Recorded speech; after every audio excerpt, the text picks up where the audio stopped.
പ്രിയ വിദ്യാർത്ഥികൾക്കും പുതിയ വീഡിയോയിലേക്ക് സ്വാഗതം. എന്താ പറയാൻ വന്നേ? Calicut university, Kerala university, Kannur university, MG university, Mahatma Gandhi university.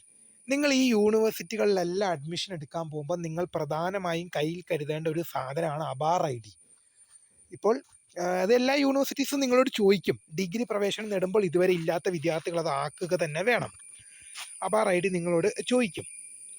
അപ്പോൾ ഈ അബാർ ID എങ്ങനെയാണ് എടുക്കുന്നത്, അതെങ്ങനെയാണ് രൂപീകരിക്കുക എന്നൊക്കെ നമുക്ക് ഡീറ്റെയിൽ ആയിട്ട് നോക്കാം കേട്ടോ.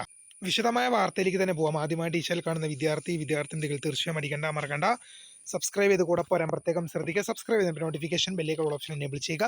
ചാനൽ വീഡിയോസ് നിങ്ങൾക്ക് ഉപകാരപ്രദമായ ദൃശ്യ ലൈക്കും കൂടി ചെയ്ത് നിങ്ങളുടെ സുഹൃത്തുക്കളിലേക്ക് ഷെയർ ചെയ്യുക. അപ്പോൾ നമുക്ക് നേരെ വളരെ പ്രധാനപ്പെട്ട നോക്കാം. എങ്ങനെയാണ് അബാർ ID ഉണ്ടാക്കുക? കാലിക്കറ്റ് യൂണിവേഴ്സിറ്റി ആയാലും, കേരള യൂണിവേഴ്സിറ്റി ആയാലും, കണ്ണൂർ യൂണിവേഴ്സിറ്റി ആയാലും, MG മഹാത്മാഗാന്ധി യൂണിവേഴ്സിറ്റി, ഏത് യൂണിവേഴ്സിറ്റിയിൽ ഡിഗ്രി പ്രവേശനം എടുക്കുന്ന വിദ്യാർത്ഥികൾക്ക് അബാർ ID നിർബന്ധമാണ്. അബാർ ID എന്ന് പറഞ്ഞാൽ academic bank details of credit. അത് ഡിഗ്രി എന്ന് പറയുന്നത് ഒരു ക്രെഡിറ്റ് സിസ്റ്റമാണ്. അതായത് നിങ്ങളിപ്പോൾ +2 വരെ ഉണ്ടായിരുന്നൊരു സിസ്റ്റം അല്ല. +2 വരെ എങ്ങനെയായിരുന്നു എക്സാം?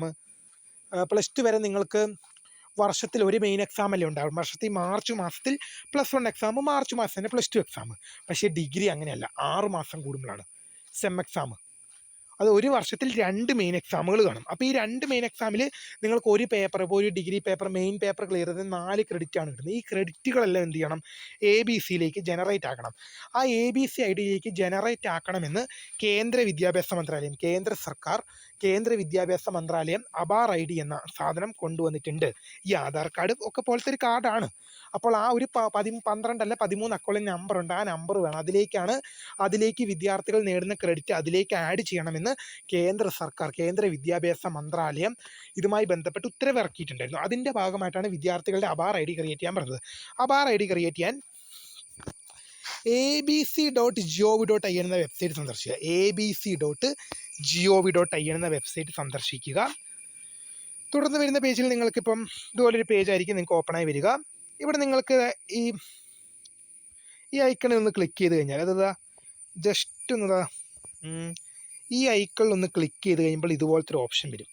ഓക്കെ, അത് കഴിയുമ്പോൾ ഇവിടെ ലോഗിൻ ഓർ രജിസ്റ്റർ എന്നൊരു ഓപ്ഷൻ വരുന്നുണ്ട്. അതിൽ നിങ്ങൾ ചെയ്യേണ്ടത് സ്റ്റുഡൻറ്റ് എന്ന ഓപ്ഷനിലാണ് നിങ്ങൾ ക്ലിക്ക് ചെയ്യേണ്ടത്. സ്റ്റുഡൻറ്റ് എന്ന ഓപ്ഷനിൽ ക്ലിക്ക് ചെയ്ത് നിങ്ങൾ കണ്ടിന്യൂ ചെയ്ത് മുന്നോട്ട് പോകേണ്ടതാണ്. സൈറ്റ് പണിമുടക്കുകയാണ്, അതുകൊണ്ട് 2 മിനിറ്റ് വെയിറ്റ് ചെയ്യാൻ. സൈറ്റ് ഓപ്പൺ ആയതിനു ശേഷം ഞാൻ ബാക്ക് വരുന്നതായിരിക്കും. യെസ്, സ്റ്റുഡൻറ്റ് ലോഗിൻ എന്ന് ക്ലിക്ക് ചെയ്ത് കഴിയുമ്പോൾ ഇങ്ങനൊരു പേജിലേക്കായിരിക്കും നിങ്ങൾ പോകുന്നത്.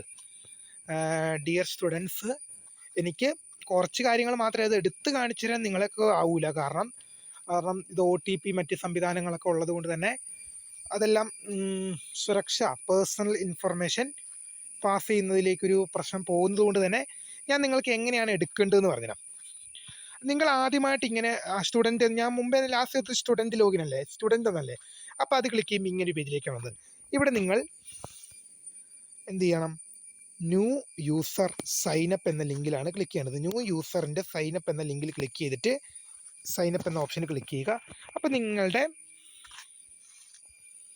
മൊബൈൽ നമ്പർ നൽകി ജനറേറ്റ് OTP ചെയ്യുക. ID ക്ലിക്ക് ചെയ്യുക. ID എന്ന് പറയുന്നത് ആധാർ കാർഡോ വോട്ടർ ID കാർഡോ, നിങ്ങൾക്ക് ഏത് full name, date of birth, gender, user name, ഒരു യൂസർ നെയിമും ഒരു പിൻ കോഡും നിങ്ങൾ ഉണ്ടാക്കുക.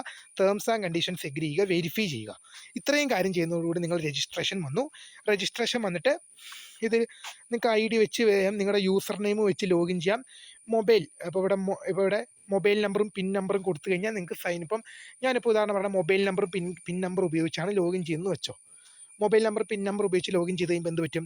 അവിടെ നിങ്ങൾക്ക് ലോഗിൻ ആയി കഴിയുമ്പം മൊബൈൽ നമ്പറും പിൻ നമ്പറും കൊടുത്തിട്ട് ലോഗിൻ ചെയ്ത് കഴിയുമ്പോൾ നിങ്ങളുടെ രജിസ്റ്റർ ചെയ്തിരിക്കുന്ന മൊബൈൽ നമ്പറിലേക്ക് എന്ത് ചെയ്യും? ഒരു OTP വരും. രജിസ്റ്റർ ചെയ്ത മൊബൈൽ നമ്പറിലേക്ക് ഒരു OTP വരും. ആ OTP സബ്മിറ്റ് ചെയ്യുക. ശേഷം നിങ്ങളുടെ ആധാർ നമ്പർ എൻ്റർ ചെയ്യാൻ പറയും. നിങ്ങളുടെ ആധാർ നമ്പർ എൻ്റർ ചെയ്ത് കൊടുക്കുക. അന്നേരം ആധാറുമായിട്ട് രജിസ്റ്റർ ചെയ്ത്, നിങ്ങളുടെ ആധാർ ഒരു മൊബൈൽ നമ്പറുമായിട്ട് രജിസ്റ്റർ ചെയ്തിട്ടുണ്ടാവുമല്ലോ, ആ രജിസ്റ്റർ ചെയ്ത നമ്പറിലേക്ക് ആധാർ നമ്പർ എൻ്റർ ചെയ്യുക. സെൻഡ് OTP എന്നതിൽ ക്ലിക്ക് ചെയ്യുക. അപ്പോൾ ആധാറുമായി രജിസ്റ്റർ ചെയ്തിരിക്കുന്ന മൊബൈൽ നമ്പർ ഏതാണോ അതിലേക്ക് നിങ്ങളുടെ ആധാർ നമ്പർ കൊടുക്കണം. നിങ്ങളുടെ ആധാർ നമ്പർ രജിസ്റ്റർ ചെയ്തിരിക്കുന്ന മൊബൈൽ നമ്പറിലേക്ക് ഒരു OTP പോകും. ആ ഒരു 6 അക്ക OTP, ആ 6 അക്ക OTP ക്ലിക്ക് ചെയ്യുക.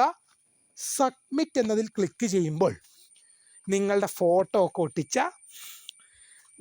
ആധാർ കാർഡ് പോലെ ആധാർ നമ്പർ ഒരു 12 അക്കമുള്ള നമ്പറല്ലേ, അതുപോലെ ഒരു 12, 13 അക്കമുള്ള നമ്പറും ഒരു കാർഡ് പോലെ ആധാർ കാർഡ് പോലെ ഒരു കാർഡ് നിങ്ങളുടെ മുമ്പിൽ ഡൗൺലോഡായി വരും. ഡൗൺലോഡല്ല, നിങ്ങളുടെ സ്ക്രീനിന് മുമ്പിൽ വരും. ആ കാർഡിൽ ഒരു 12 അല്ലെങ്കിൽ 13 അക്കമുള്ള നമ്പറുണ്ട്. ആ സാധനമാണ് നിങ്ങളുടെ ആധാർ ID. ഓക്കെ, എനിക്കിത് ചെയ്ത് കാണിച്ചു തരണം എന്നുണ്ട്, പക്ഷേ ഇത് ലോഗിൻ ചെയ്യുമ്പോൾ പേഴ്സണൽ ഇൻഫർമേഷൻ ഒക്കെ പാസ് ചെയ്യുന്ന ഒരു ബുദ്ധിമുട്ടുണ്ട്, അതുകൊണ്ട് തന്നെയാണ് ചെയ്യാത്തത്. അപ്പോൾ ഞാൻ നിങ്ങൾക്ക് ഡീറ്റെയിൽ ആയിട്ട് പറഞ്ഞു എന്നെ ചെയ്യേണ്ടത്, ശരിക്കും പറയുന്നത് എന്നെ ചെയ്യേണ്ടതെന്നുള്ള A to Z കാര്യങ്ങൾ പറഞ്ഞു. വീഡിയോ കണ്ട് ചെയ്യുക. അപ്പോൾ പുതിയ വീഡിയോ കാണുന്നവരെ നമസ്കാരം.